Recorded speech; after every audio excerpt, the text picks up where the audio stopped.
जब भगवान एक भक्त का रूप लेकर धरती पर आते हैं तो भक्ति का ऐसा ही सैलाब उमड़ता है।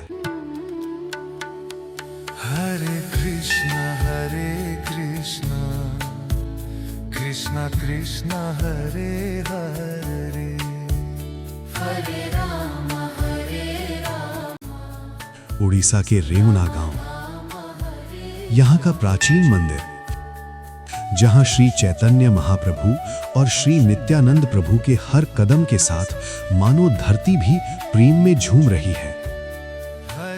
उनके होठों पर हरि नाम है और आंखों में अपार अश्रु। कृष्णा हरे हरे, हरे राम राम राम हरे हरे, हरे कृष्णा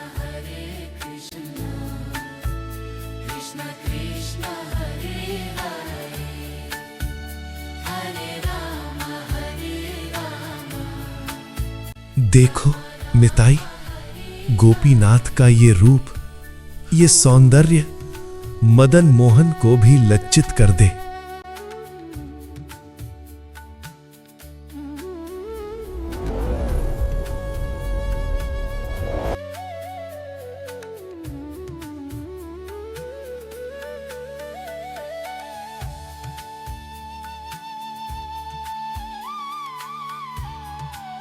प्रभु, स्वयं को संभालिए, भाव को रोकिए प्रभु। निताई, क्या मैं स्वप्न देख रहा हूं? यह स्वप्न नहीं, यह सत्य है। गोपीनाथ जी आपके प्रेम के वश में है प्रभु। हाँ निताई, गोपीनाथ ने मुझे स्वीकार कर लिया। मैं धन्य हो गया निताई। यह सन्यासी कौन है और वह नीलांबरधारी पुरुष कौन है? साक्षात कृष्ण और बलराम की जोड़ी जैसी लग रही है।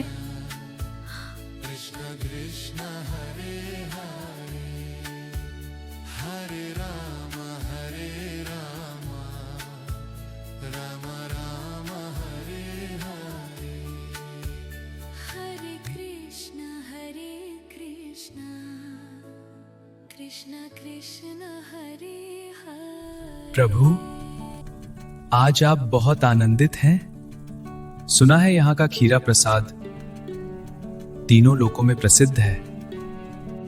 हाँ निताई, मेरे गुरु श्री ईश्वरपुरी जी बताते थे कि यह अमृत केली है। लेकिन जानते हो निताई, गोपीनाथ को खीरचोर नाम क्यों पड़ा? आज मैं तुम्हें अपने परम गुरु श्री माधवेंद्र पुरी जी की वह अद्भुत कथा सुनाता हूं। वृंदावन में श्री माधवेंद्र पुरी को न देह की सुध थी, न भूख प्यास की। वे बस कृष्ण नाम के अमृत में डूबे रहते थे।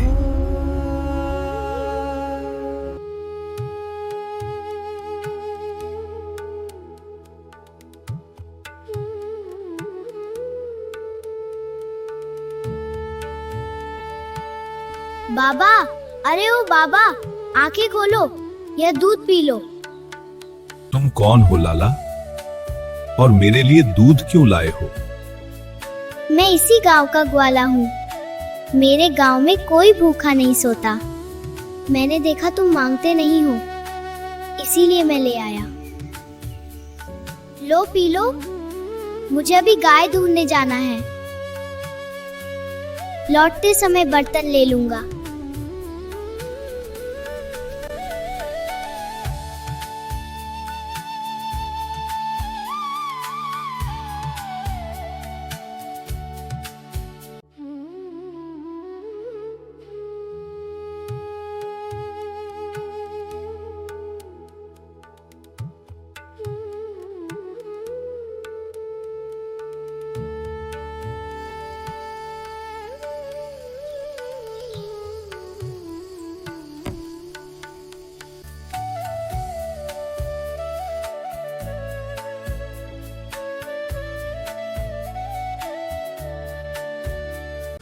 शाम ढल गई। बालक अब तक नहीं आया। उसकी वो मनमोहक सौंदर्य, उसकी वह मुस्कान, वो साधारण बालक नहीं लगता है।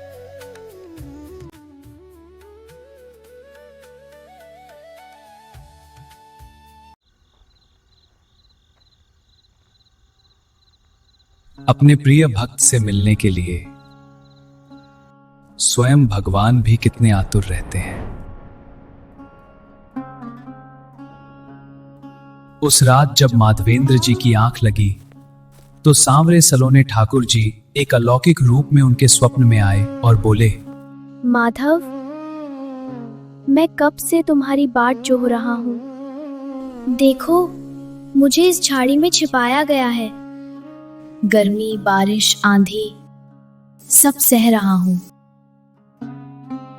मुगलों के डर से पुजारी जी मुझे यहाँ छिपा गए थे।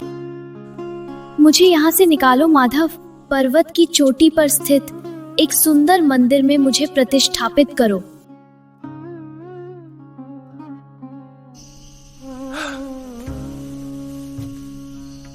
हाँ कृष्ण, तुम बाल गोपाल के रूप में मेरे पास आए और मैंने तुम्हें पहचाना नहीं। मैं कितना अभागा हूं।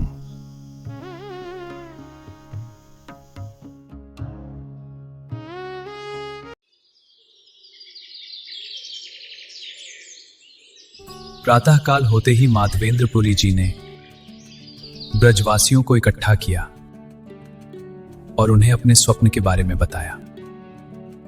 प्रेम और उत्साह से भरे सभी गांव वाले उनके साथ जंगल की ओर चल पड़े। यही वह स्थान है।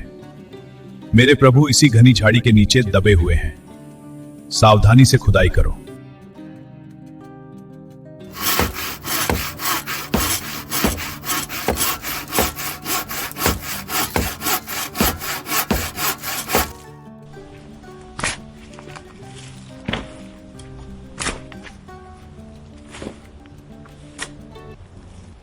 हरि बोल। जय श्री कृष्णा। हरि बोल, हरि बोल। उस दिव्य मूर्ति को देखकर सब भाव विभोर हो गए।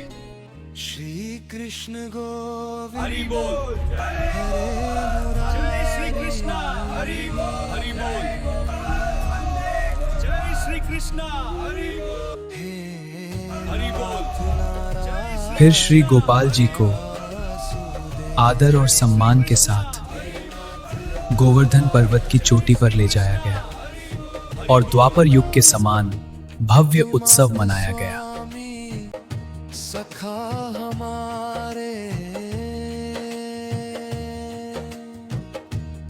बंगाल के 2 ब्राह्मणों को मंदिर की सेवा सौंपी गई।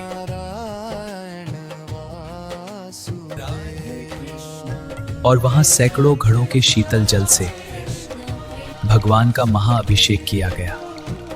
पूरा ब्रजमंडल आनंद में डूब गया। हरे मुरारी।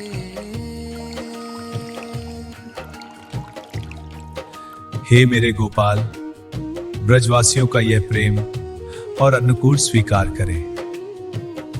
आज मेरे नेत्रों की भूख मिट गई। हमारी सेवा स्वीकार करें। 2 साल बाद एक रात माधवेंद्रपुरी जी को फिर से श्री गोपाल जी ने स्वप्न में दर्शन दिए।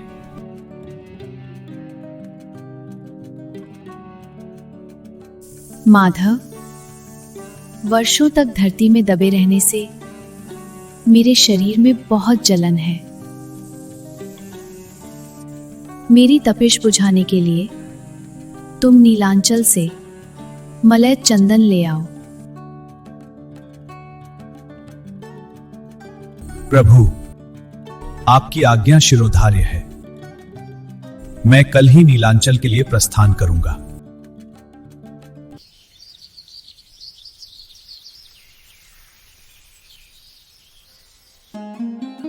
प्रभु की आज्ञा पाकर माधवेंद्र जी इस यात्रा के मार्ग के मध्य में रेमुना पहुंचे और वहां के सुप्रसिद्ध मंदिर गोपीनाथ जी के दर्शन किए।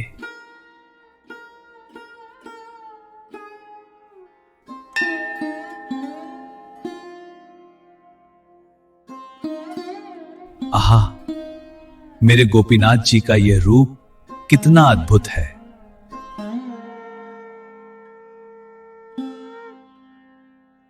बाबा, ये अमृत के लिए खीर है। गोपीनाथ को 12 बर्तनों का खीर भोग लगता है। इसका स्वाद तीनों लोक में प्रसिद्ध है। काश मुझे थोड़ी खीर मिल जाती तो मैं स्वाद चखकर अपने गोवर्धन गोपाल के लिए वैसी ही खीर बनाता। हाँ, धिक्कार है मुझ पर। भोग लगने से पहले ही खीर चखने की इच्छा। मैं महाअपराधी हूं।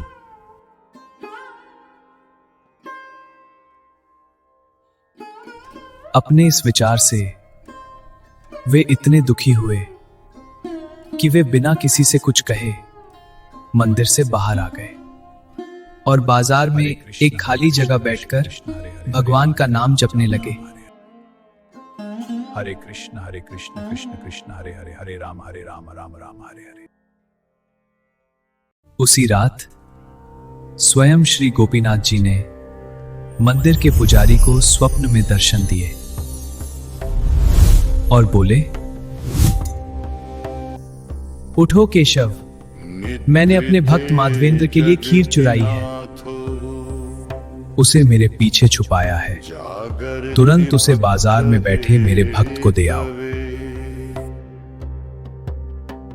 कारुण्य सिंधु भगवान लीला। पुजारी जी ने वेदी पर जाकर देखा तो भगवान के पीछे खीर का घड़ा छिपा हुआ था। स्वप्ने वदति विप्राय पश्य वस्त्रां माधवेंद्रपुरी। कौन है माधवेंद्रपुरी? क्षीरं चोरितम्। वो भाग्यवान कौन है जिसके लिए गोपीनाथ जी ने चोरी की है? माधवेंद्र प्रिया। लो बाबा, तीनों लोकों में तुम्हारे जैसा भाग्यशाली कोई नहीं। भगवान ने तुम्हारे लिए ये अमृत के लिए चुराई है। हे गोपीनाथ, आप कितने कृपालु हैं। मुझ अधम के लिए आपने खीर चुरा ली। वदर्थे क्षीरमण्डलम् चोरितवान् जगन्नाथो गृह्णातु प्रसादरूपकम्। पुत्र अस्ति माधवे। खीर पाकर वे रातों रात नीलांचल निकल गए ताकि लोग उन्हें बड़ा संत मानकर उनकी पूजा न करने लगे।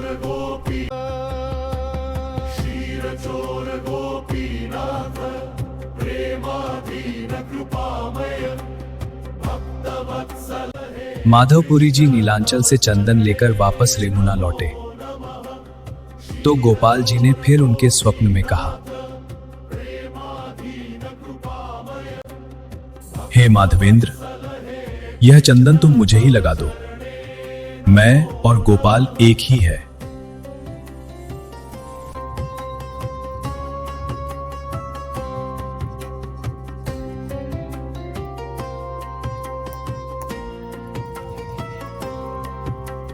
पीत्वा तदमृतं क्षीरं प्रेम्णा गद्गदमानसः। देखा निताई, भगवान अपने भक्त के प्रेम के लिए क्या नहीं करते।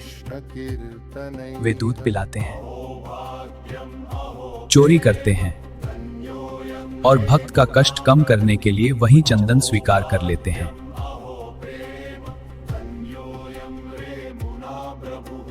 प्रतिष्ठा भय संत्रस्तो रात्रौ त्यक्त्वा ग्रामकंसः नीलाचल दिशं गच्छन् वदति कृष्ण पाहि माम्। गच्छति घनारण्ये सः भक्त प्रेम विवशो मुनिः।